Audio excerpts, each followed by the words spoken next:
Hey, if you're hiring based on whoever can start Monday, whoever can fog a mirror, you deserve the headaches you're getting.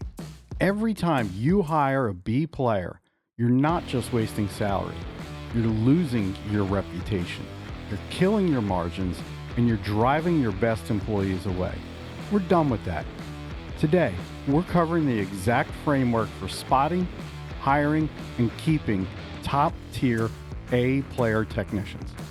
Look, most owners think hiring is a numbers game. You need all hands on deck, right? So you take the first warm body, the first body that can hold a wrench. But have you calculated the true cost of that B player? It's not just the paycheck, it's the callbacks. It's the time you spend fixing their mistakes. It's the customer reviews tanking. Hiring a B player is an expensive, self-inflicted wound. So how do we stop the bleeding? You have to change how you identify talent. A players don't just do the work. They have three things in common.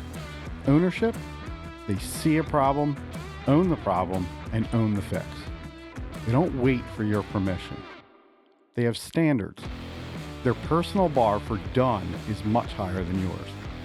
And growth. They are constantly asking, how can I get better?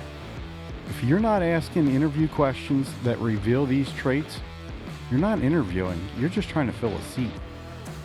Hey, if you're tired of being a glorified babysitter for your crew, you need a different operational strategy. Click the link in the description below to get your custom business growth action plan, where you answer a few questions and I'll put together a custom action plan built for you to help you grow. But let's say you do hire an A player. How do you keep them? Well, it's rarely just about the hourly rate. It's more about the environment. A players hate chaos. They hate unorganized shops. They hate being micromanaged. And if you want to keep top talent, you have to run a top-tier operation. You have to give them the right tools, the clear expectations, and respect for their craftsmanship. Stop just hiring to fill a gap. Hire to build a business that actually serves you. If you found this breakdown helpful, hit the like button. It helps other trade businesses owners find this channel. And tell me in the comments, what is the single most frustration you've had with a bad hire? Let's talk about it.